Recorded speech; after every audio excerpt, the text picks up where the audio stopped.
Hey guys, happy Sunday. We were running a couple minutes late, so I didn't want to make you guys wait with the timer. So I feel like we should at least do our little video though, because it's cute. So It's the Morning Brew with Elle Dawson and Jillian Robertson. Brought to you by Fight Bananas. we're here, we're live. Yours truly, Elle Dawson, and to my left, Jillian the Savage Robertson. What's up, G? This daylight savings that got me messed up. I'm like, what? Is that what happened? Because I felt Yeah. so weird this morning.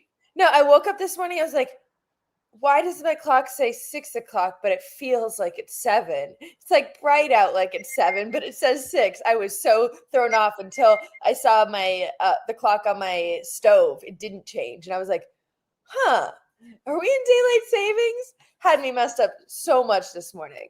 I remember like when we had to actually change the clocks, and now everything just like happens automatically on your phone, and I would have no idea otherwise, honestly. But I'm like, this weekend we had dirty boxing, we had karate combat, we had UFC. So I'm like, a lot of fights. A lot of fights. I do think we were pretty on point with the overall just like level and maybe entertainment value of this card. I definitely think we were right that this was not the best card. I will say it was a very interesting card. I think a lot of surprising things obviously happened. There's been a lot of talk about some line movements and whatnot. I guess we also had Power Slap. And how could I forget that? How could we possibly forget Power Slap? I've watched one Power Slap event, and I got to admit, it was enjoyable. I don't know if it would be enjoyable to watch it that often, to be honest. But I watched it once, but I watched it. It was I had a friend who was on it, so I watched it like the day after. When I was able to fast forward it, I'm like, I think that was an okay way to watch it. When you just watch the action parts, but it's so little action for so much, like the walkout, the like everything. They got to introduce the person. This whole like I don't know, all the production about it is so much, and then the actual like action takes like 2 seconds. 30 seconds. You know? So I'm like, when you can fast forward to the action parts, I'm like, wasn't bad. Would I ever watch it live? Don't know. Yeah, see, we had a girls' night at my house, and like I made like sushi boards, and we like all hung out and watched because Paige was competing. So that was fun because we like everybody was like talking in between the events. But yeah, like in order to make it an event worth selling tickets to, they have to put a bunch of stuff in between. But you're right, like the actual competition is seconds. Like it's so short. Too short. But apparently the Dodgers back to back. Congrats to the Dodgers. But this is an MMA show. So all right, we got UFC Vegas 110. We'll get into all the hullabaloo as we go down this card, but we got to talk about this main event, which definitely was originally one of the only fights I was super excited for on this card. I had no idea what was going to happen. In my mind, I felt like Garcia had the technical boxing advantage and Onama had the athleticism advantage, is how I felt going into this. And I feel like both guys are used to getting to be the substantially taller, longer fighter, and neither of them had that advantage going into this fight, which I felt like was a really interesting matchup. But I mean, clearly Garcia was just too much for Onama. I think David's issue is he never could quite get started. Garcia just right from the get-go was right in his face. And I think that range and the length of Garcia was a lot for David. In that moment, like it seemed like David was really hesitant to throw, like almost like he felt like he couldn't touch Garcia without also getting touched, if that makes sense. And I feel like that, like he just never quite got going. Is G frozen? G's frozen. Dang it. Hang on. Let's pop her out, pop her back in. Yeah, I did not expect the fight to be that short, to be honest. Let's see if we can get her back. I did not expect the fight to be that short. I thought it was going to be quite competitive. I didn't really expect it to be so one-sided, but yeah, it seemed like it just David was maybe not prepared for the length of Steve Garcia, unfortunately. I think Onama is a staple in the division. Still, he's still fairly young. Like he has a lot of time, and I think a loss to Steve Garcia will age quite well. There we go. She's back. Okay. I was like waiting for you to respond. I was like, oh, she's frozen. Yeah. So I think that like Onama in the past, we've seen him use his kicks a lot to get a lot of success too. And I think that Garcia's boxing and forward pressure just always being in his face really kind of nullifies that game. You know, you don't want to be throwing kicks on your back a foot a lot. And so I think Onama, like you said, he was kind of frozen to start. And Garcia, just the way he plays with that jab, he keeps it out.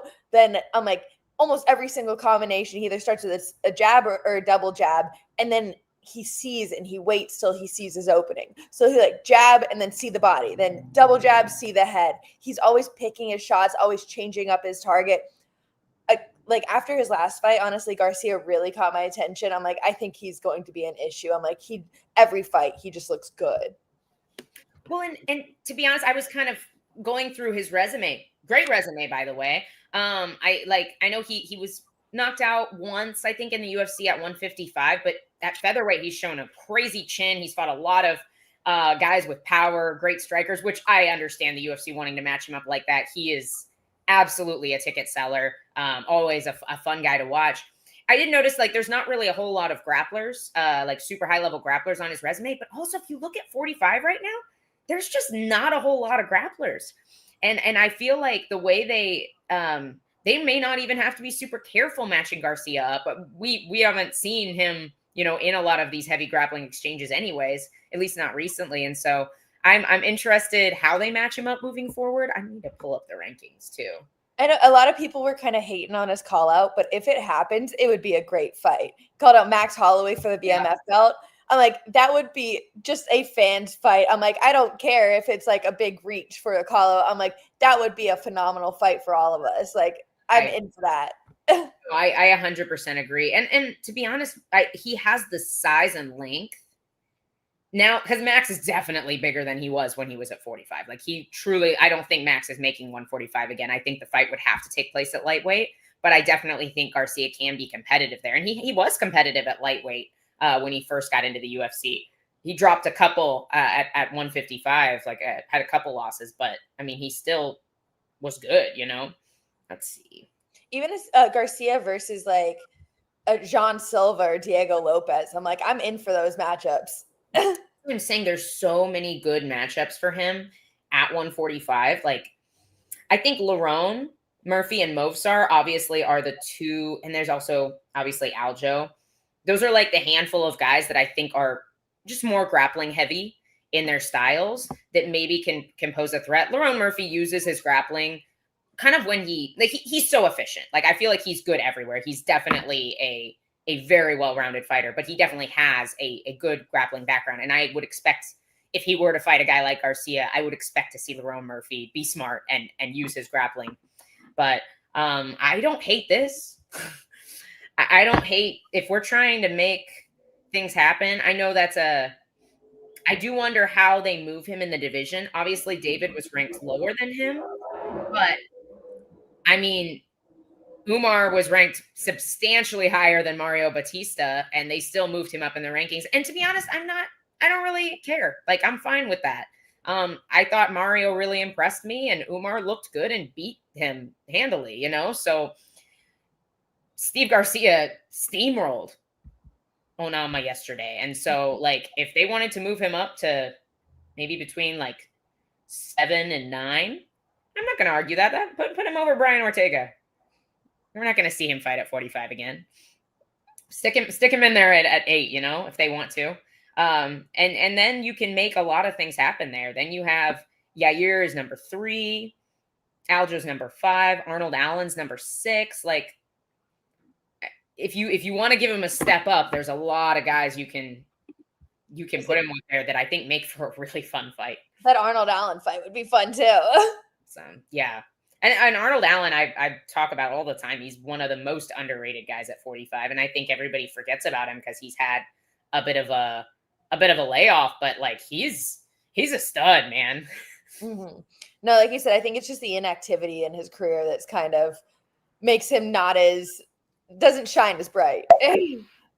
No, and yeah, I'd love to see him come back and be a little bit more active. I do believe he's supposed to come back here pretty soon, if I remember. I know he was injured, but I can't remember. I don't think he's booked yet necessarily, but I definitely think he's planning to come back soon. Apparently, it wasn't hard to find G in the crowd. It never is. Never is. I would say I can't hide. That's awesome. We can always pick out G in the crowd. But yeah, I'd love to see him with Gene Silva too, honestly. I think that would be really fun. Maybe do that next. Like if they don't move Steve Garcia up too much in the rankings, like yeah. No, I think a John Silva would be a good fight for him. I'd love to see that. I'd love to see it. But let's go down this card a little bit. Obviously, some weirdness in the co-main event. We had an eye poke that led to the TKO, which I have some.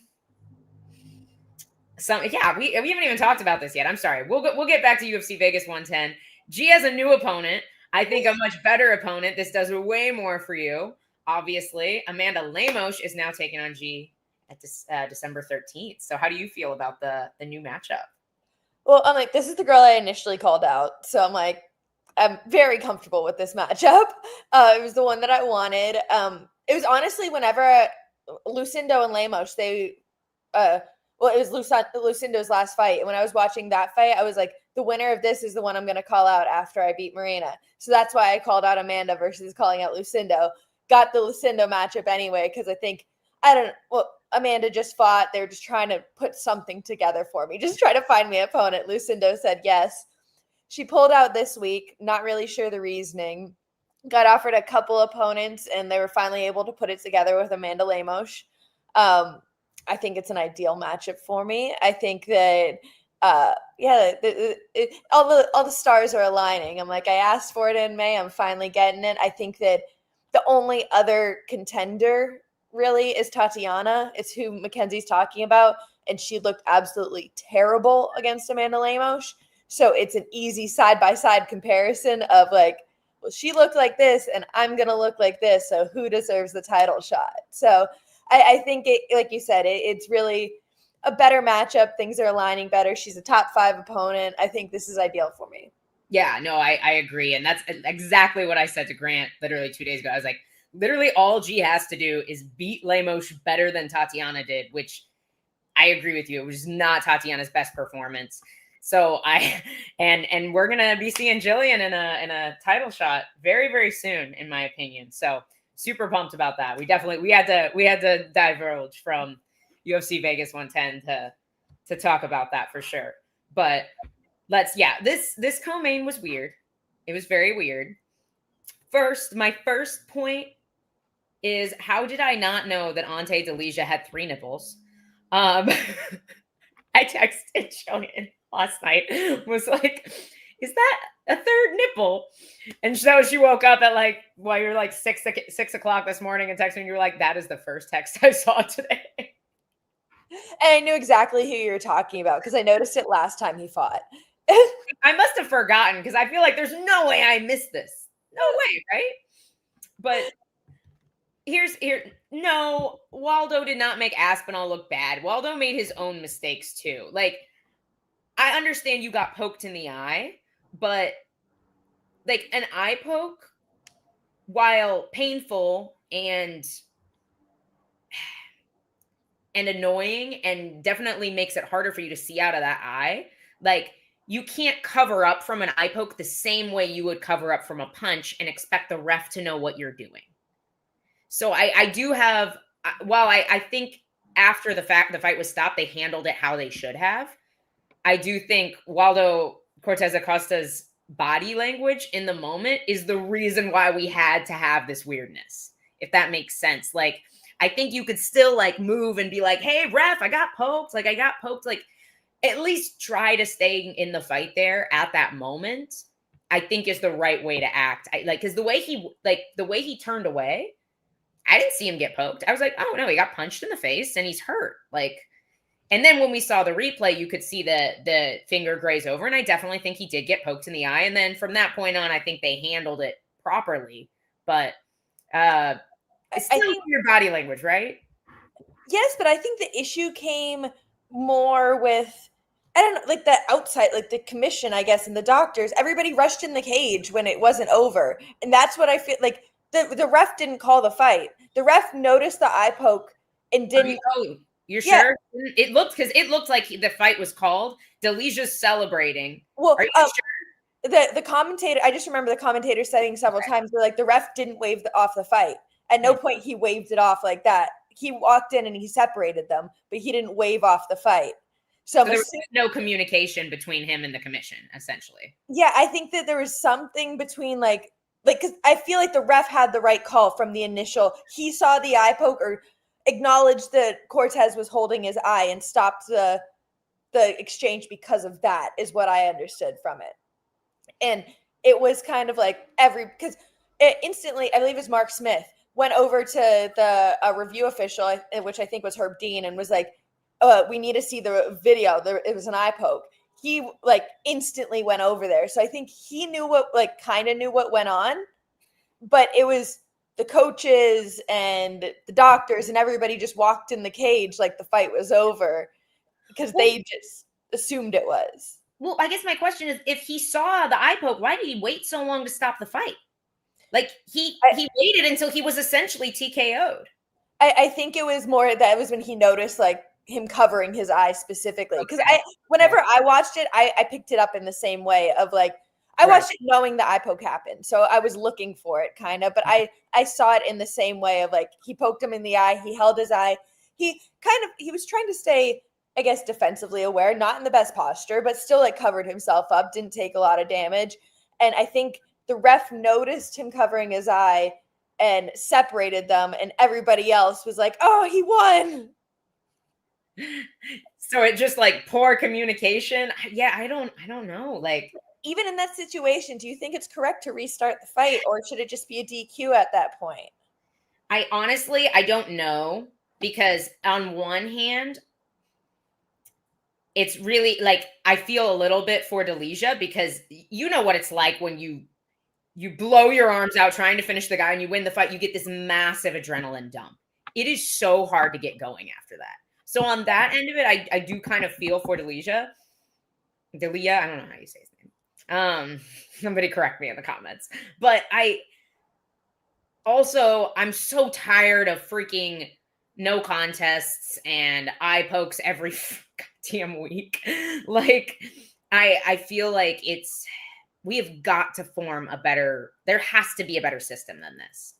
Like, there just has to be a better system than this. And I of course think if we immediately took a point for any eye poke, there'd be a lot less eye pokes. People would be a lot more careful if they knew they were going to lose a point. But I heard about this too. Yeah, there was a 115-pound fight, two girls.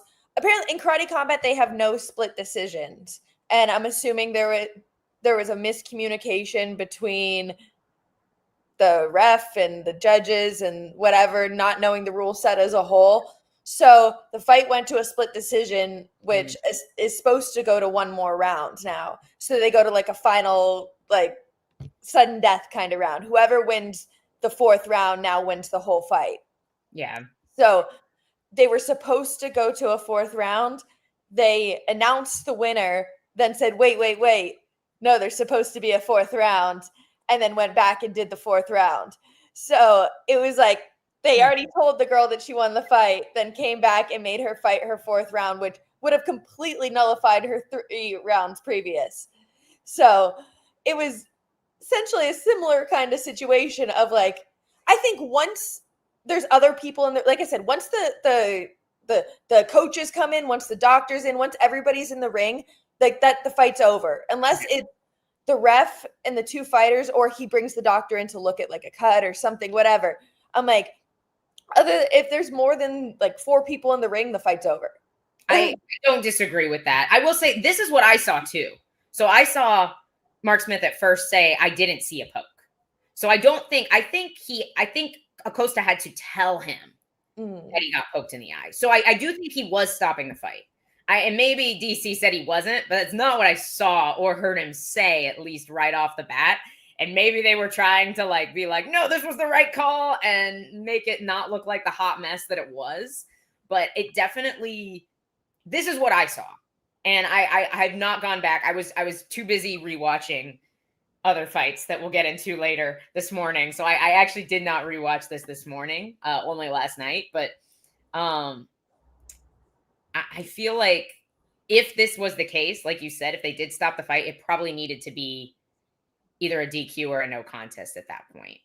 I'm just like, or like I said, I really, in my perspective, I think it was a miscommunication between the ref and like everybody rushing the cage. Like maybe the commission, maybe something like that. I'm like, they needed to make a firmer statement of, no, the fight's not over yet. Everybody get out. Like this still might be continuing. And maybe the reason that didn't happen is because Mark Smith had not yet realized that there was an eye poke. And so he wasn't like rushing to the door going, nope, don't come in yet.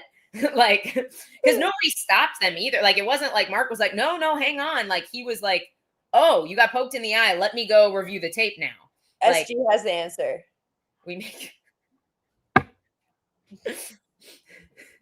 Why didn't we think of this before? Of course. I've literally seen people like seriously, like just the most casual of casual fans are like, why couldn't they wear like safety goggles? And I'm like, how would that work? That would hurt so bad.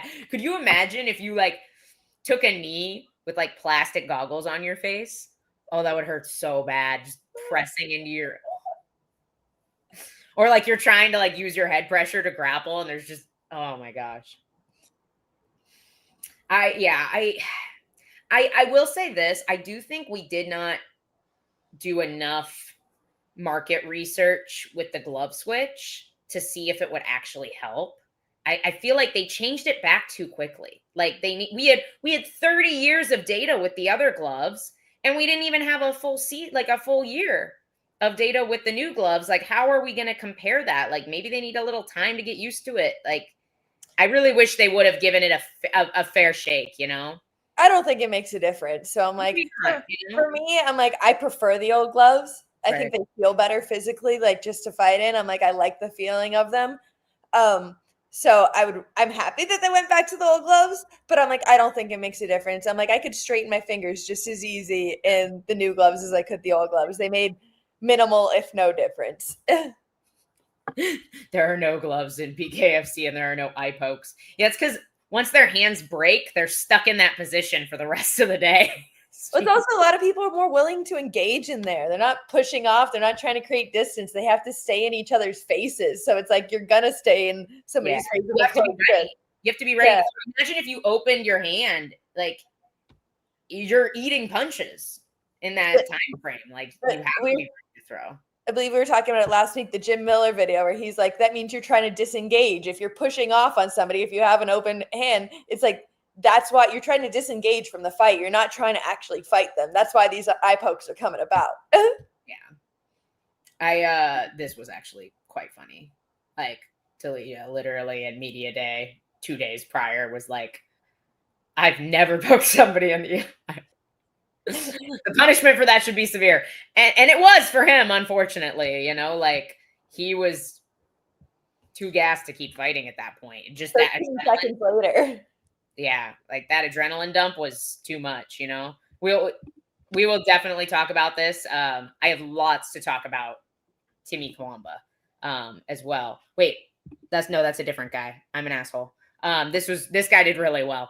I'm just racist. I was thinking of Chang Ho Lee, the other South Korean guy who looked really, really good. I was very impressed with him. Love the grappling looks great, but we will get there. But we will also talk about the Kwamba fight with the other Korean guy, whose name I will remember. But dude, Jeremiah Wells keeping the old man streak going. 39 years old, dude. He's been a staple. He's just kind of always around. And yeah, I thought Themba looked pretty good early in the fight. I think Themba came in with a good game plan just to kind of, I guess, nullify that like explosiveness, that powerhouse that Wells is. He was like, let me just try to take this away as much as possible and put him on his back. Yeah. And we don't usually see Themba grapple that much. So I thought it was a good attempt. It's just we'll get to this too. I rewatched this fight twice. So we will definitely talk about that too. Someone cue the Curb Your Enthusiasm theme over getting KO'd. I didn't want him to lose. I just he got the severe punishment that he said eye pokes deserve, which sucks for him, but that is it. A lot of people think Wells. I feel like Wells just has never been super active. He's been around a long time. He's just not super active, and so he doesn't have a ton of fights. What is he 13-4 for something like that? He doesn't have that many fights for how old he is, but he came back, looked good. Charles Radke just blew through Daniel Frunza, who isn't going to be in the UFC. I actually did a little digging into are you frozen again? Are you good? Okay. No, you're good. Okay. I'm good now. I was definitely frozen again for a second. I was like, man, your face isn't moving at all.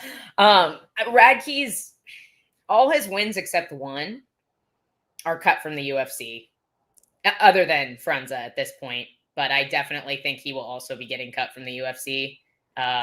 For this UFC, for me, I'm in my head, I was thinking this is the anti-contender series. Whoever sucks less gets to keep their job. Honestly, yeah. I was going, and Radke's losses are actually two good guys. Here's my thing, Sean. Yes and no.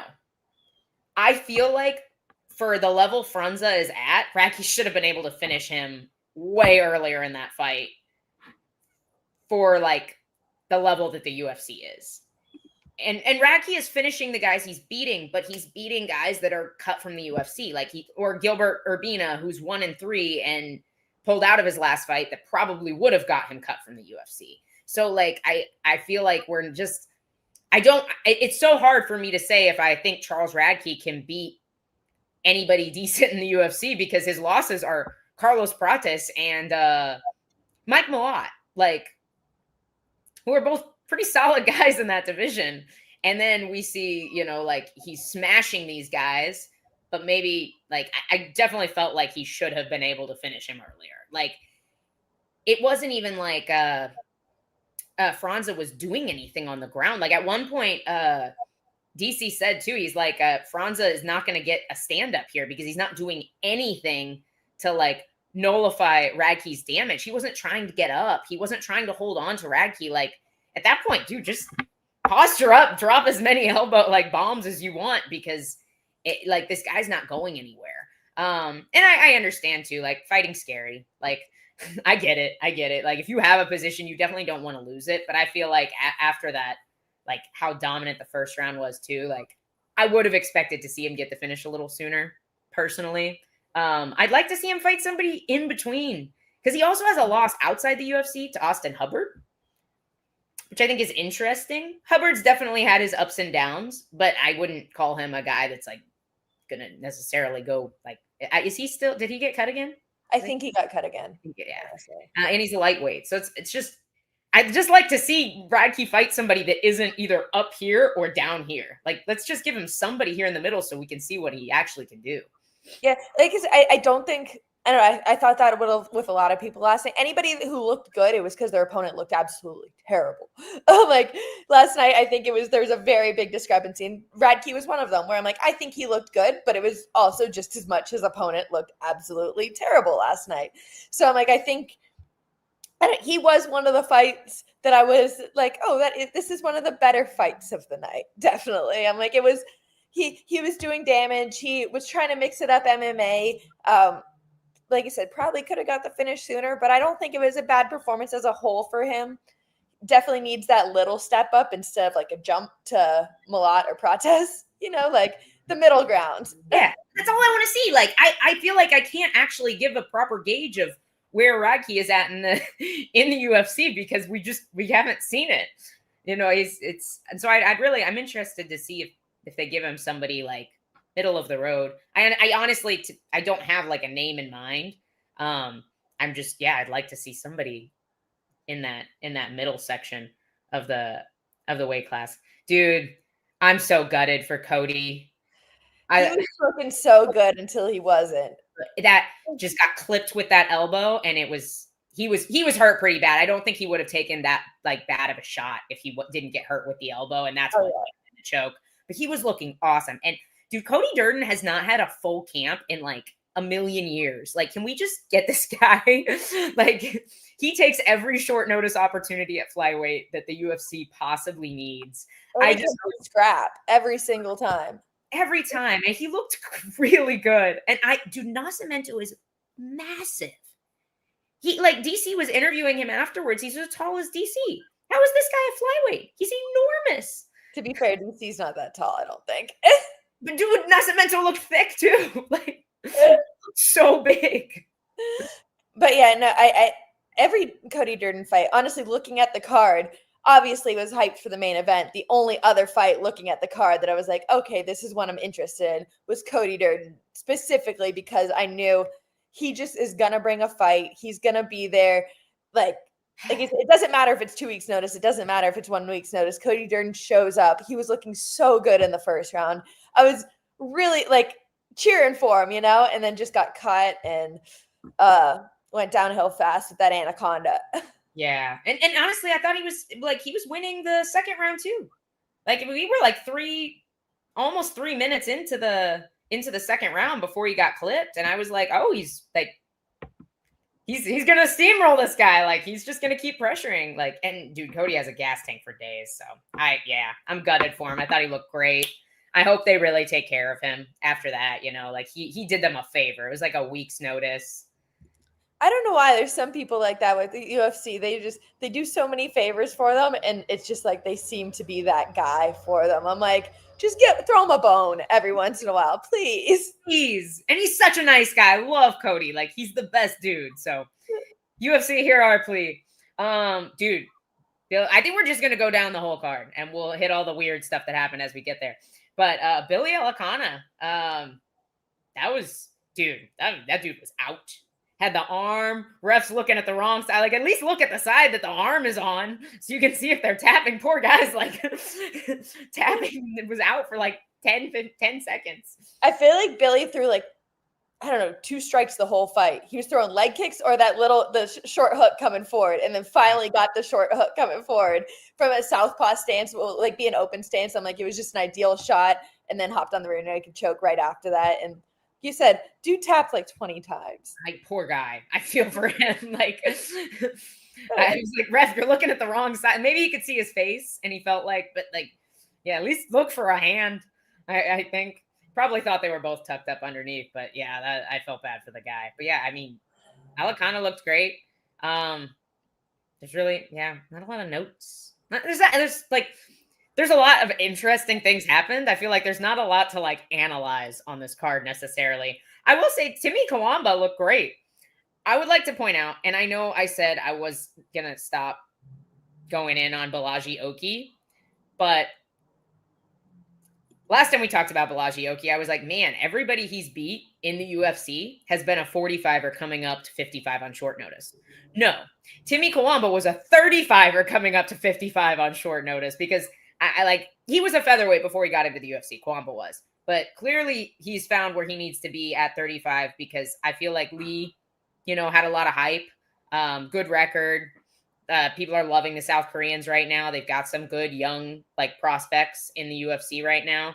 And like Kawamba kind of like just weathered the storm early. And then just the clinch work from him and the takedown defense and for the rest of the fight was just beautiful. Oh yeah. For the first round, I don't know. It was, I honestly, I took my dogs for a walk during that fight. And then I went and I rewatched that fight. So I was like rewinded and was able to go through it. And I was like, I bet you I can fast forward to the end of this round and they're not going to change position. And I fast forwarded to the end of the round. And I was like, yep, glad I didn't watch that round. But so like, yeah, just held backpack the whole first round. Went out and was obviously trying to force the wrestling situation again, very heavy in the second round, where Kawamba was there, able to get his strikes off, stuff the wrestling. Then he got his own shot and was able to continue on top, just controlling. Same within the third. Just went for the takedown, controlled on top the whole time. I was definitely impressed by him as well, just all around. Another really impressive thing too is just to be carrying somebody's weight. Like, he didn't hit the mat. Like, he carried Lee on his back for like almost 5 minutes. Like, that's a lot of work. I know you have the cage to lean on, but that's still like, that can be really tiring. So I'm impressed that he came out and was so active for the rest of the fight. No, for sure. I think that, like I said, there's very few, I feel like, memorable performances, things that stood out. He was definitely one of them that did. Yeah, and being a pretty solid underdog as well, I'm pretty sure, wasn't he? I'm not sure 100% on that one. He was an underdog in my head, so I felt like he should have been on paper, but sorry, Timmy. I was super impressed. But like I'm pretty sure he was a dog. But what did we miss? We missed the gambler. Yeah, I honestly didn't mean to do that. I just saw Charles Radke's name and I was like, wanted to talk about his resume. Yeah, we got to talk about Isaac Dulgarian because everybody's talking about Isaac Dulgarian. Is the line movement weird? Yes, the line movement is weird. I'm not a betting woman anymore, but I know that that's strange. Do I think Isaac threw the fight? No, I don't think he threw the fight. There were several deep choke opportunities for him to tap. I feel like the guy looked stupid strong. Like, Isaac took a pretty solid shot, and that guy had that with the underhook, had Isaac's like arm behind his head, like back here.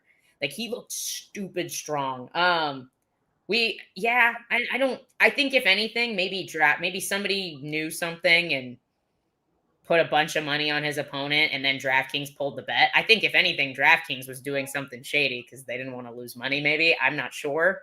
This is what everybody is super upset about is DraftKings locking odds. I don't know that should be allowed if it is allowed. Honestly, the people who know more about betting, is that illegal for a book to do that? He doesn't train there anymore. He's trained at Factory X for a while. I'm pretty sure I think he lives in Colorado now. Don't quote me on that, but I'm pretty sure like his family and everybody's in Colorado. But so I'm like, for me, watching the fight initially, thinking back to it last night when I first saw it, I remember thinking, how is he getting flattened out that easy? I'm like, just like, it was early on in the fight. He got 2 hooks in, flattened him out. And it seemed, Isaac just seemed like he was moving a lot, but not really doing much. So I'm like, there's definitely like, and then I went back and rewatched it this morning. And I'm like, there's definitely a lot of situations where I'm like, does he just have poor fight IQ and isn't making the right decision, or is like, and like, maybe I'm looking into it now a lot more because I know the betting line changed and I know all this happened, but I'm like, there is situations where I don't know, you can almost see where it's like, he goes to like fight for the hands, but he's not really fighting for the hands. Like there's a lot of situations where I'm like, even DC, the whole fight is like, why isn't he fighting that top hand? Why isn't he fighting the rear naked choke hand? He's not holding the rear naked choke hand. And I'm like, there's a lot of situations where I'm like I said, maybe it's looking back and hindsight. Yeah, you're looking for it, right? Yeah, and I'm looking for it now. But I'm like, there is some things about it where I'm like, is he a bad grappler or a good actor? I think he's a good grappler. To me, this is the most likely scenario. He was hurt or really sick. I would err on hurt probably. If there's one or the other, I think this is probably the most likely event is somebody knew that he was hurt and was like, hey, told all their buddies, hey, let's go put a bunch of money on Isaac's opponent. Like, that's probably what happened here. And then as Sean said, it's not illegal because they were still taking bets on the fight. So DraftKings probably saw that happen and was like, hey, we don't want to lose money on these props because somebody clearly knows something. So let's just pull the prop. I don't know what the ramifications of that are, but because I don't bet. But I would assume it's probably this. The line movement looks weird. I agree. But I would assume that's probably the most likely, because when you're hurt too, like especially like if it's like a neck injury, that can make you feel really weak. Or, you know, he was hurt and he just quit. Like that happens too. Guys go in and they're like, I don't feel like I can do this, so I'm just going to give up, you know? This is the only one that I would say makes a good argument of the money went up on a first round finish specifically. So it's like, did people like, okay, if he goes in with an injury, it doesn't mean it's going to be a first round finish. Like it might be more likely for his opponent to win the fight, but I'm like, I don't know. I'm always depends what the injury is. Yeah, Like, I'm always playing devil's advocate, trying to look for like, oh, maybe it is. Yeah, always looking for the conspiracy theories around this. But I'm like, I don't know, because you never, at the end of the day, you never really know. It comes down to the fighter's going to be the only person who truly knows in the world, unless they find text messages and you know, then everybody knows. But yeah, I know, like I admit this is a crazy line movement. Somebody knew something. I just don't know. We don't know what they knew or who was in on it and stuff like that. And at the same time too, like if somebody who knew, like who isn't part of the camp, but like knew he was hurt or something, if they bet, that's not illegal. Is it against UFC rules? Yes. But as long as the fighter's not involved, the UFC can't penalize somebody else for knowing information and using that information to make a bet, you know? Yeah, and like we were talking off for a little bit, the next fight that we're going to go into anyway, look just as fishy of Dumas versus Johnson, where I'm like, Cedric is like, if there was say that there was a changing betting line in that fight, look just as fishy. I'm like, it was just, he didn't want to be in there. He was out there for a paycheck. He was like literally for 20 seconds was sitting there like, all right, just waiting for him to choke me. Like, do I tap? No, it's not. All right, now I tap. He wasn't even in. Like he had to fully switch from over the arm to like this, and Dumas's hand was already up. Like, and I don't like SD Dumas very much as like a person in general, but like he looked good that first round. I thought he came out. He had some great scrambles. He looked like he was there to wrestle, which was a super smart game plan going in against a guy like Johnson, who is a freaking powerhouse and has a bajillion first round knockouts. Like, and honestly, I really liked seeing Johnson see some adversity early in the fight and also see him use a different skill set. That was nice. You know, I was impressed with it, but I feel like he did look good in that first round. And then I feel like he had already decided in his head, if I don't finish him in the first round, I'm done. I'm quitting. That's what I see. I think even like his last fight, I want to say he got like kicked in the nuts or eye poked and it was a DQ. Yeah, Zach Reese. Yeah. And I'm like, even that fight, I'm like, he just didn't look like he wanted to be there. I'm like, he just looks like he's showing up for a paycheck right now. And he's like, I'm gonna try for a little bit. And then if I don't get it, I don't get it, whatever. Like that's when I'm ready to be cut. So he is currently, I was actually looking at it. I wanted to get your opinion if he gets another. I believe he's like, it's not looking good, but it's not the worst UFC record. He's 10-4 overall right now.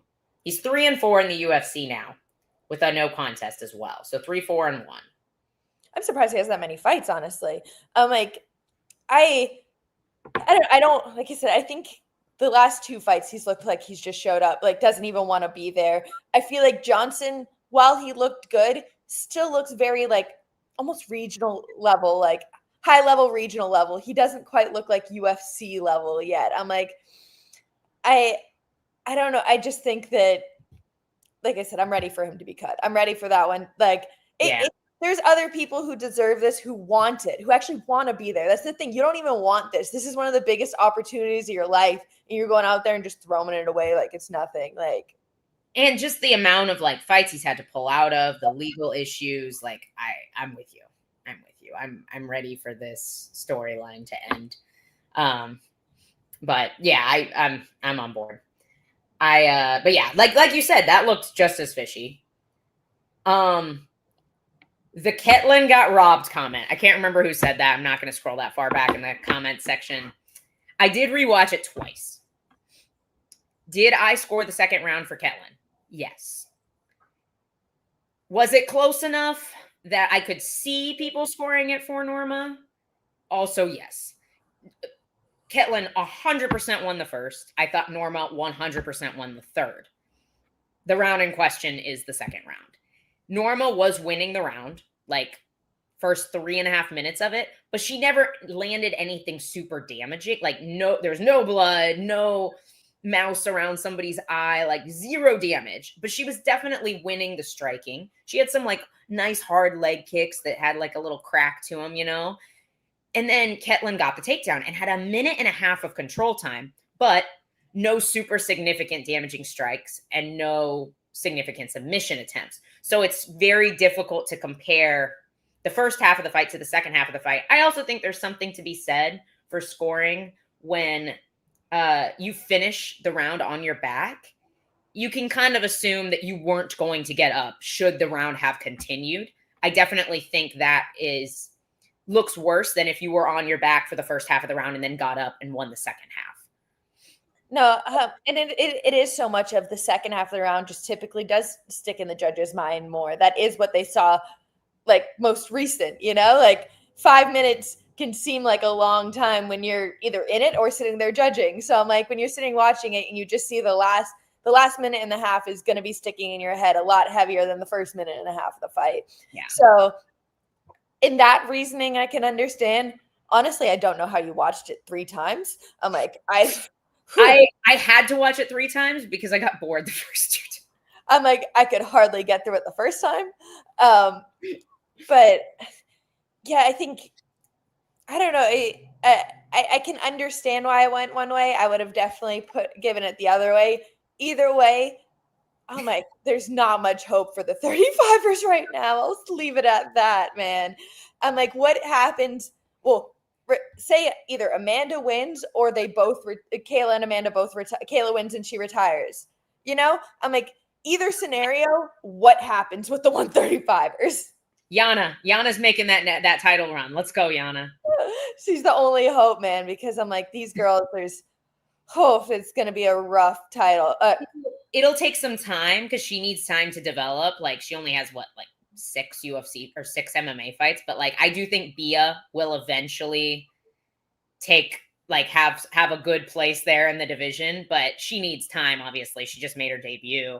But yeah, it's like, to me, I was like, oh, Norma Dumont's back. Like, I'm not stoked, but like, I was like, oh, this could be good, right? She's cute. She's marketable. She at least speaks a little English. Like, like I was like, oh, this could be solid. Like if she comes out and has a good performance, this could be solid because nobody really wants to see the rematch between Ketlin and Kayla. My only argument with Bia is she is 34. So like for time to develop, she doesn't really have it at this point. Yeah. I mean, at 135 though, like there's girls that were winning at 40. Like, I know. I'm just like, girls like Kaylin Vieira was able to stop Kayla Harrison's takedowns for the most part, or like was able to bring Kayla to a decision. So I'm like, yeah, I just don't see like Bia being able to beat those kind of girls, being 34, being able to evolve her game that much at this. I feel like once you're around 30, you are who you are a lot of times as a fighter. It's hard to evolve your skills. Yeah. There's also Eileen. She's been on a pretty solid win streak. Right? I can't remember. Eileen's currently on a 5-fight win streak, I believe. So is she not fighting anytime soon? She still trains with you guys, right? Yeah, she still trains with us. She had a shoulder surgery, so I know she's been out for a long time because of that. I think she is in the time period of like looking for a fight right now or trying to get something. So yeah, she doesn't have anything currently, but I know that like she's back to training full time now. So okay, yeah, because I was kind of wondering what happened to her. I felt like she was pretty active for a while there and was on a little bit of a run. So yeah, there's her. There's definitely like a couple pockets of talent, but yeah, the division overall is pretty rough. I agree. It's just gonna, like I said, without Kayla and without Amanda, because like if Amanda wins, she's probably gonna retire again, and then that kind of like takes a lot away from Kayla's name as a whole. If Kayla does become champ again, it's like, oh well, you're never going to be Amanda if Amanda wins, And then if Kayla wins and retires, then Amanda's probably going to retire too anyway. So I'm like, I feel like those two are just holding up the division so much. Yeah, nobody's getting past them right now except each other. So it's honestly, I'd be down to see Manon Fiorot fight at 135. I think she's really big. She kills herself to make 125. She's got a maybe not the most exciting style, but a difficult style to figure out, at least. So everybody's talking about Melissa Croden. I mean, yeah, like let's give her a few more fights before we make that decision that the title run's coming. But like, yeah, she could definitely be a potential talent in the division. Yeah. How old is Like she? What? I think she just made her debut, didn't she? Yeah, but that doesn't mean anything for age, as we know. She is also 34. Wow, that's just the magic number. What's with these girls making their debut at 34? With Bia, it makes sense because she had like a super long jiu-jitsu career. Maybe this girl did too. Maybe was she like a kickboxer or something?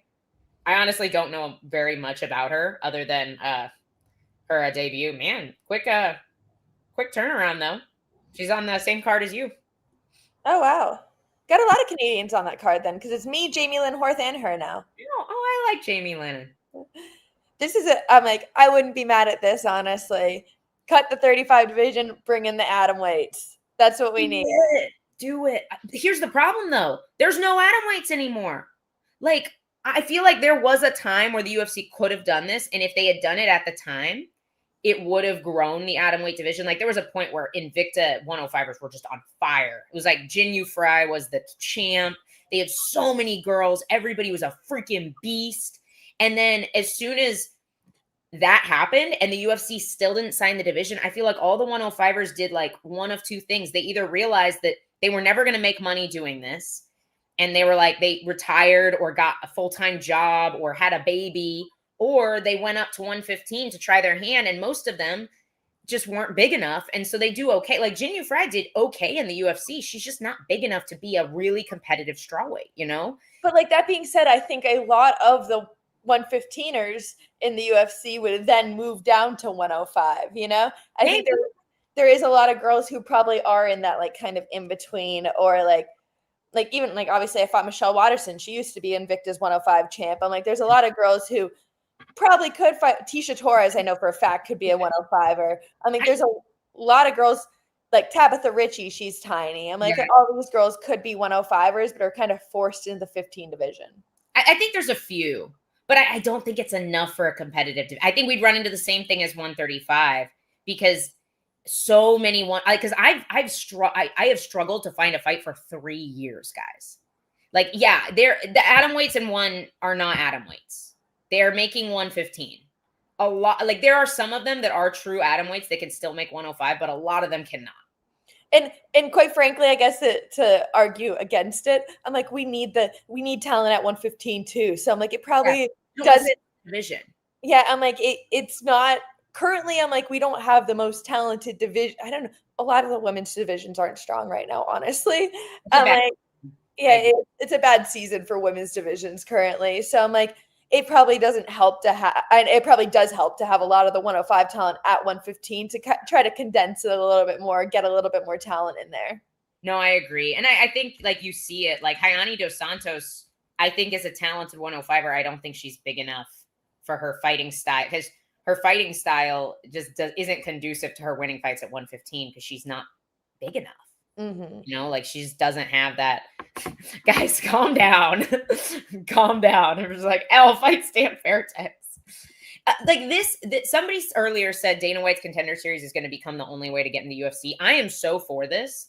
Like, just make it its own show. And then you could even do a test run for new divisions in Dana White's Contender Series without having to actually sign a new division to the UFC. Just imagine if they just spent a full year, every other Tuesday, there's Dana White's Contender Series. What's that, like 25 shows a year, 26 shows a year, and they do 105. Let's see if we can build a division. Like, let's see what the talent pool looks like. Oh, the year ended and like we only got 4 decent girls. All right, we can't sign the division. Scrap it. Mm-hmm. Cut all the atom weights from the Contender Series show, which could be its own freaking promotion. Just make it its own promotion. Pull guys when you need them for short notice fights. Pay them a decent amount and let them develop. But stop signing them when they have 4 freaking pro fights. Never. I said even Johnson last night, I'm like, he looked good. He beat somebody who was ready to quit. He beat Dumas. But I'm like, I also don't, I think he is someone who belongs on the Contender Series a little bit longer. Like, let him build, let him develop a little bit more. He still looked very regional level. Didn't look like he was quite UFC level yet. I agree. And it's better for those guys. Like, I think the UFC with how poor regional MMA is right now, I think the UFC is going to go through a season where it's going to be really, really hard to find new talent. Yeah, 100%. What they did with Bo was the right thing to do. Bo needed more, like I'm not even saying acquire LFA. Make Dana White's Contender Series its own show.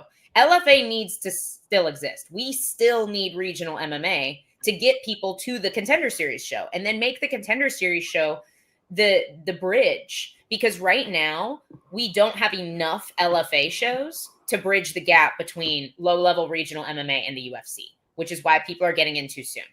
I feel like LFA shows in its own way, LFA, like essentially, I feel like majority of the time you get a belt in LFA, you get a UFC contract. And like, so in its own way, LFA is kind of playing that role. Like, 'cause I feel like on the regional scene, they have the most legit promotion. I agree. That anytime you watch it, it's the ones they're like, they look the highest level, they look the most advanced. The matchups are even. Yeah, it's very competitive. So I'm like, I think they are kind of playing that role in a way, because I'm like, you typically see someone win like 2-3 fights, get the LFA belt, and then they get signed to the UFC. So I'm like, that is, I guess, kind of their role at the moment. So I can understand why SG's thrown out there, just acquire LFA, because it's like they're kind of already doing that. Well, I think they need both. Like, I think we need more shows like LFA to be able, like, I think regional MMA is dying. It's so hard to make a profitable show. And it's like, we're seeing fighters try. Anthony Pettis has been trying to put on shows, but I think the reason why he doesn't have 15 shows a year is probably because it's expensive. And it doesn't produce profit. Like, and LFA, when I say regional MMA, I mean not the UFC or PFL Tour or one.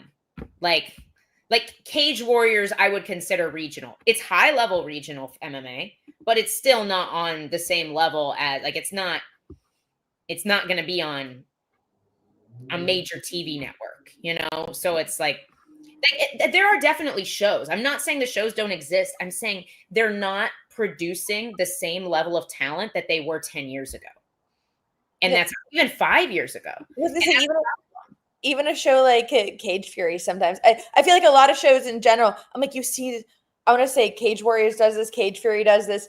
LFA, I think, is better at not doing this, but you still see it a lot. I'm like, they're so one-sided matchups a lot of these times. You know who's going in there to be the winner, you know? I'm like, if, like, Cage Warriors, you look at any of, like, Patty Pimblett's opponents, like, not the best fighters, you know? Like, a lot of these guys, they know who their star is, and they're setting them up, where I'm like, I think like LFA does a little bit better job of like making them a little bit more even matchups. Sometimes, like, I'm not going to say all the time, because I'm like, sometimes they've definitely pushed a few people with some really favorable matchups, but yeah, I'm not going to argue all the time. For the most part, they put on high level fights. I agree.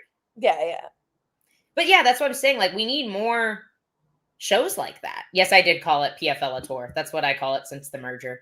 But I feel like we need more shows like that. And I don't think like one is the answer. If they even make it, they still haven't had a profitable year. I don't know how they've managed to continue to get funding for a show that's not making money, but do you? Because we need more MMA shows. But I don't think the dipping into the Asian market is the solution. I think it helps because we're definitely getting a couple prospects like out of South Korea, China.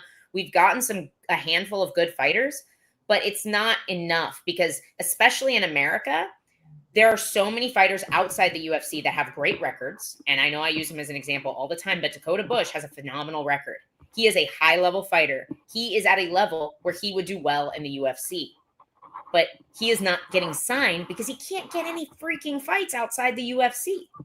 So it's like, because nobody wants to fight him. Like, unless you have, like you said, like a hometown show that wants to make you into a champ, it's so hard to develop on the regional scene and then stay active. And if you have somebody that you do want to build into a regional champ, you don't give him a guy like Dakota Bush because you want him to get wins. So it's like, so they're not going to sign him to fight their hometown guy. And so it puts guys like that in a really tough position where they just can't get fights. And they can only do that for so long. And then they have to go get day jobs, you know? Yeah, no, 100%. And I think, obviously, like, I'm not speaking on this for Dakota, but I'm like, I feel like sometimes it's like that if you are that fighter, then you do just start having to take like short notice opportunities, take like things like I don't, when I was in I was only a pro for 1 year, but I'm like, I felt like to get my last pro fight was almost impossible. I had, I think, 5 or 6 girls tell me no. And then I finally it was Hannah Cyphers is the one who finally accepted. And she said no at first, then agreed to me on a longer, like I accepted her short on like 3 weeks notice, I think. And then she said no to the 3 weeks and said, let's do it at 10 weeks. So I finally got like, it was my last fight I needed to before I got into the tough house. But I'm like, I feel like you just have to be say yes, say yes, say yes, say yes, say yes, be willing to fight for nothing. Yeah. I'm like, cause I like I said, I'm not speaking on Dakota for this at all. I don't know him, but I'm like, I know a lot of fighters who it's like, they say things like that, but they also want this much money to fight. And they also want this much time. And I'm like, if you're that badass, if you say you're that badass, then take the fight on a week's notice, take the fight on 2 days notice, fly across the country to do it, whatever, like prove to Dana that you belong in the UFC. And like, obviously there is some cases like where luck just doesn't play out. Like like you can be willing to do all that and it's still just, you're not finding the right matchup. Yeah. And that's kind of been his story so far. So and obviously we are big proponents at Fight Bananas of Dakota Bush. Like we are 100% team Harry Bush. Like he should be in the UFC 100%. And he's been ready. He said yes to every lightweight opening, short notice. I can make the weight that the UFC has had. Need job experience or need the job for experience, but need experience for the job. Like it's kind of are you more excited on dirty boxing? I mean, that's not MMA. We'll see. I'm excited about Gable Steveson. I think he could be great. I just want to see him focus on MMA. I think it was good to see, though, giving him, like, obviously he's known as such a huge wrestler, giving him the option not to be able to take it to the ground. I think it proved a lot for probably a lot of people just to see that. I will say that his opponent has been knocked out in his last 5 fights, I think it was. So not the most impressive win in that aspect. But I don't know if there was, like, he jumped over the boxing ring to get out. I'm like, that was the most impressive thing. He's an athlete. I'm like, but as a heavyweight, having that kind of athleticism, I'm like, gives me hope we might see something in the UFC with it, you know? I just want to see him focus in on MMA. Like, I like to think that that LFA can get him fights. That's the thing. I don't know. Maybe nobody wants to fight him for $1,000 on a regional show. Maybe they're running into the same freaking problem, which is why if the UFC just had Dana White's Contender Series year round, they could sign him to that and they could pay guys $5,000 to come in and fight Gable Steveson, and people would do it for $5,000 and a shot at, now I'm in a more prestigious promotion that's tied to the UFC where they might need me on short notice and I might get that shot. Like there's just so much more incentive to get guys to fight guys they probably wouldn't want to fight otherwise, you know? Yeah, I'm like that. It just irks me because I'm like, as a fighter, you should just want to fight. Period. I'm like, everybody's been asking me about that with my fight switch up. You know, like, it's a bigger opponent, bigger name, higher rank. Are you nervous? I'm like, I'm calling out the champ after this. If I don't think I can beat like 1 through 10, what am I doing here at this point? Like, you should. I don't understand people like. I don't know. It's a problem with the fight culture in general right now of everybody just wanting that Khabib record, everybody just wanting to get that perfect record when it's like, you got to take risks. You got to go out there and just take these opportunities. And I think that's the issue that Gable's going to be running into is that there's not going to be a lot of guys out there who just essentially have the balls to do it. Yeah. No, I agree. And Christian, that's a great test. Like if he beats Rosenstruck with no wrestling, because that's obviously like that's Rosenstruck's like was his issue in the UFC, which is why I think dirty boxing is perfect for a guy like BB. Like it's perfect for him because that was always his issue in the UFC was his wrestling and his takedown defense. Yeah, if Gable can strike with Rosenstruck, not get knocked out, like I think that definitely says a lot for his preparedness to move into a higher level MMA sphere. But I still would like him because it's still different. The way you strike when you can't wrestle and you can't get taken down is different than the way you strike when you can. There's a reason why boxers stand differently than MMA fighters and Muay Thai fighters stand differently than boxers. Like when you use different tools, everything changes. So I definitely think that's a test and it definitely says something, but I think him just fighting more in MMA would say more, in my opinion.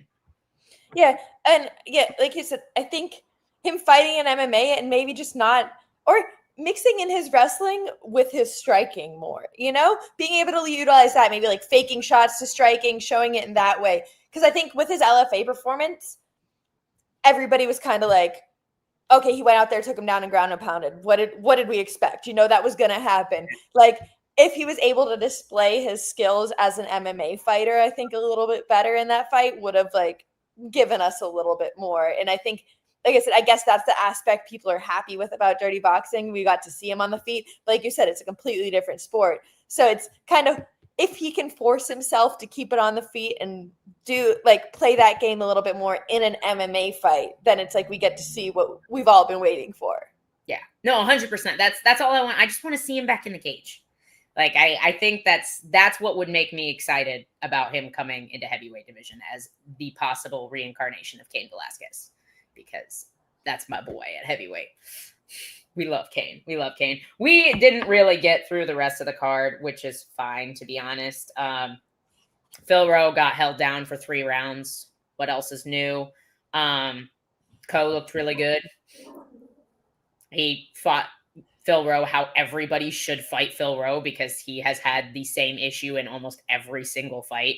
And then he doesn't change anything about Dude so did not try to used it. Go ahead. Sorry. He did not try to defend a takedown to save his life. I'm like, first round, he got taken down effortlessly and played on bottom guard the whole time. So you think second round when he comes out, he's like, okay, I can't end up on bottom again because I just ended up on bottom for the whole first round. And he literally pulls like he goes for an ankle lock. He goes for like a heel hook or something like that. I'm like, he pulls to bottom. I'm like, why are you like literally giving him the takedown right now when you just sat on bottom for 5 whole minutes? Like, what kind of fight IQ is this right now? Like, I think there's something to be said about MMA fighters that maybe spend too much time competing in and training in jiu-jitsu. Oh, 100%. Competes in jiu-jitsu a lot. Like, I had a lot of fun competing in jiu-jitsu this year. There's a reason that I looked like an MMA fighter in my jiu-jitsu match. I trained like 3 jiu-jitsu sessions for that match. Like I'm not going to change my entire training so that I can win a jiu-jitsu match when my goal is to win MMA fights. And I think there's something to be said about that. If you're spending a lot of time competing in jiu-jitsu, your style naturally is going to get more jiu-jitsu-y.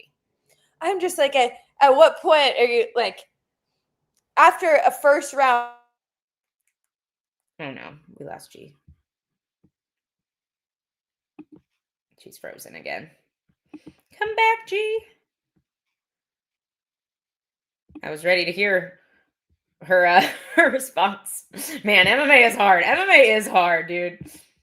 Of my jiu-jitsu being so unsuccessful. Here, start over. We missed all of it. You were frozen. I don't know what is happening with my Wi-Fi nowadays, man. The grid's going down. I'm going to start throwing every conspiracy theory at Jillian now that I know. So, where were we? I think he competes too much in jiu-jitsu. You immediately, you started to talk and then immediately froze. I'm just like, at what point after your jiu-jitsu so unsuccessful in the first round, are you like, let me do that again? Like, yeah. You offered no resistance at all. It wasn't even like a half sprawl. Like I said, literally in the second round, he pulled Ko shot a single leg and Phil Rowe pulled guard. It wasn't like Ko finished the takedown.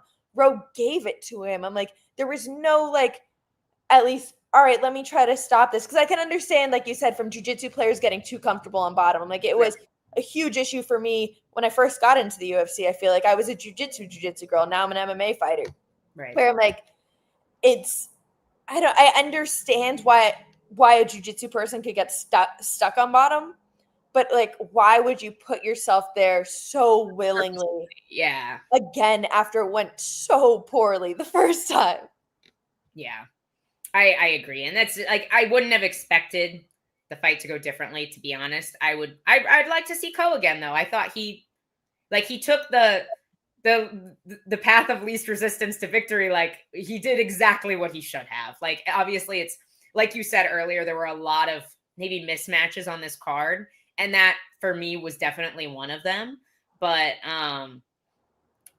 yeah, I want to see him again, because I do think he did all the right things, and I don't want to take anything away from his victory just because Phil Rowe did essentially nothing. Oh no, it's like we were talking about the Radke fight earlier. I'm like, there were so many fights where I'm like, oh, that guy looked good, but his opponent looked absolutely terrible. So, like, even the Artelin and Conejo fight. I was gonna say, I'm like, Conejo did nothing. Artelin, no adjustments. Was just active. She threw more. She was throwing a lot of combinations and staying in the pocket. But I'm like, no defense. Wasn't really like, I don't know. That one was like, who's worse? No, 100%. And like, I was standing there, and I was sitting there. I was like, one of these girls is 10-4. One of them is 10-7. And guess which one's winning? Like, it's the 10-7 girl. Like, and they're both. Conejo's now 1-4 in the UFC. Artelin's now 2-2. She was 1-1 going into it. I didn't even realize Montserrat had that many fights, because she disappeared. Yeah, she was, I believe, injured for a couple years or something of that sort. Yeah, long time. And then I'm like, again, another fight where I would say the exact same thing. I'm like, Toledo versus Carnelossi. I'm like, Carnelossi kind of looked terrible, and Toledo looked good for, I don't know. She put on a performance, but also like, I don't know, Carnelossi should have been out of there sooner.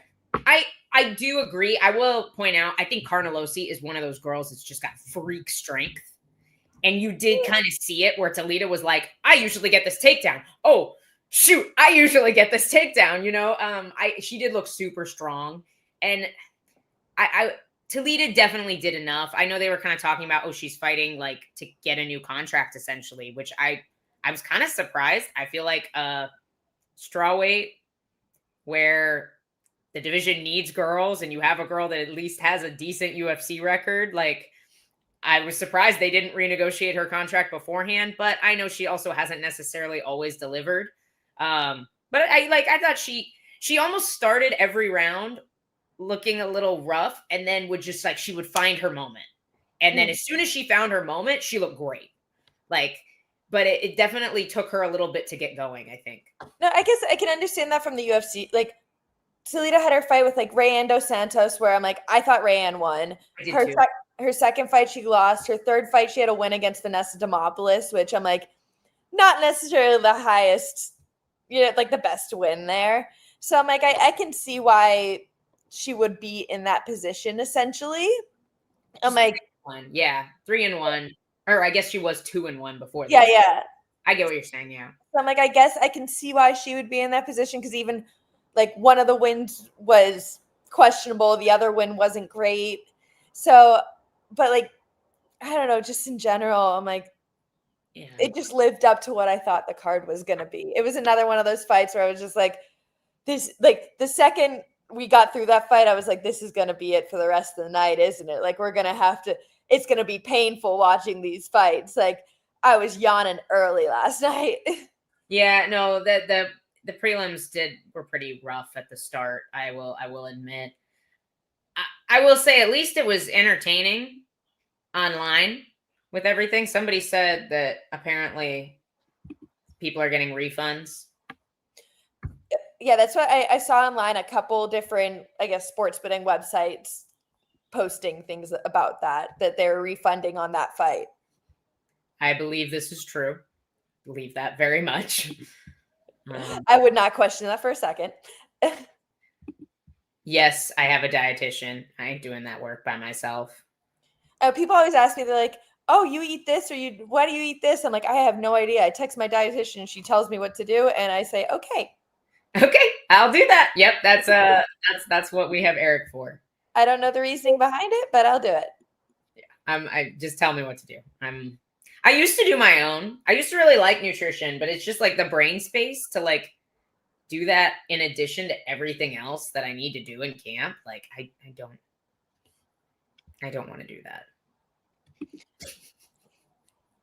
Both, man, both. I'm like, I can't. I just can't stay out past. Even for a karate combat, honestly, I left before the main event. I stayed to the co-main event because it was Uriah Hall and Marcus Perez. I knew that was like a big fight, so I stayed for the co-main event, and I dipped out right before the main event, and still felt hungover the next day, despite not drinking anything, just because I stayed up past my bedtime. Yeah, no, that happens to me too. The worst is not being able to sleep. That's like, and then I get anxious because I can't sleep, and I was like, I have to train tomorrow, and I'm going to be exhausted. That's the worst thing ever. No, I went to bed at 12, and I'm like, that is just, I can't tell you the last time I went to bed at 12. So I'm like, that was just way too late for me. I texted you about Ante Delicia's third nipple at like 9 o'clock, and you were already out. So. Oh yeah, last night, like I said, it was an early one. I want to say probably between like 8 and 9, I was out. All right, we went way longer than an hour, guys. I think we talked about every fight. We didn't talk too much about the female strawweights, but I think we said what needed to be said. I think we talked about everything outside of the fights because other things are more interesting at the moment. It was what a weird night. I guess let's just end the show by giving this card the weirdest letter grade ever. Like how just overall the card, C-. That's what I was gonna go with. C-, D+. I'm like, it was a rough night. Like online entertainment, I guess B-, just because there was so many weird things that happened. But I just can't even justify that at this point. I'm like, it was like even the fight that I was really like the Steve Garcia was really looking forward to. Yeah, 4. Not because the fight wasn't good. It just I thought it was going to be a back and forth competitive fight, or at least I thought we were at least going to see like 3 rounds. Well, that's why I'm like, that one even just let me down because Onama didn't really show up, or like either Onama didn't show up or Garcia was able to shut him down early, one of the other. I'm like, it just wasn't a fight. I'm like, we didn't really, I don't know. It just wasn't a good card as a whole. Yeah, no, I agree. And to be honest, next week is not looking too much better. There's a few. I think Ricky Simone and Hayoni Barcelos is going to be fun. I know it's not like a lot of name value, but that's a fun fight. Even the main event, Bonfim versus Randy Brown, I'm like, I've honestly really liked Randy Brown in his last couple of performances. I did think Bonfim lost his last fight, to be honest. Oh, yeah, 100%. I agreed with that. I'm interested to see if Randy Brown shows up. Because to me, if Randy Brown shows up, he's a problem. But we've seen him very up and very down, in my opinion. He can be a little bit of a wild card. Yeah, like you said, when he shows up, he's just so good at using his length and always finding the end of his strikes. And I want to say it was last fight or the fight before that, he had a clean knockout with it's like precision striking that he has. He's just very clean. It looks like he's hitting pads like textbook. Right. Yeah. No, I'm interested to see this. Sorry, I was kind of listening to what you were saying, and then I was also looking. I was like, ooh, Miles Johns and Daniel Marcos is going to be fun.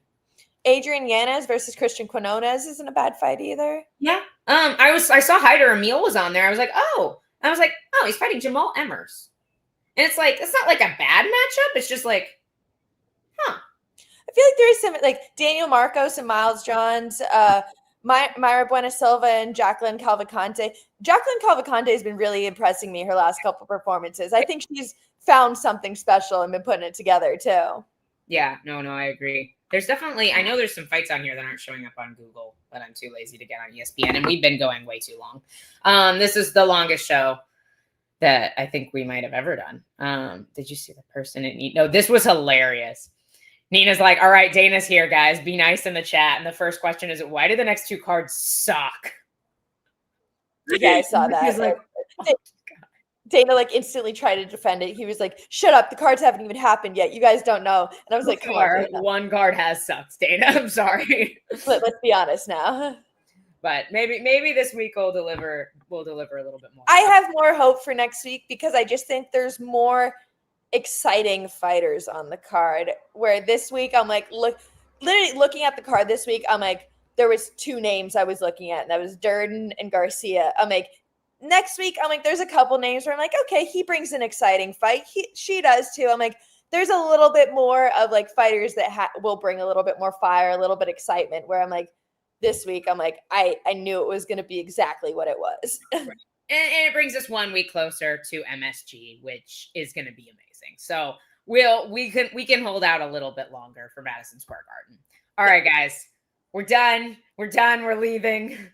Join us Tuesday. I'm sorry I didn't get all the last few comments in the chat section. Bring your comments to the Tuesday show. I'm sure there will be tons more information on all the random things that happened over the weekend. And we can talk about them on Tuesday afternoon, 1 p.m. Eastern, I think, maybe 2 p.m. Eastern. Don't quote me. We'll let y'all know. It'll be up on live on our YouTube. Go sub the YouTube, by the way. I don't think I've told people to do that in a few weeks. Go sub the YouTube. We love you. And we'll see you Tuesday. Bye.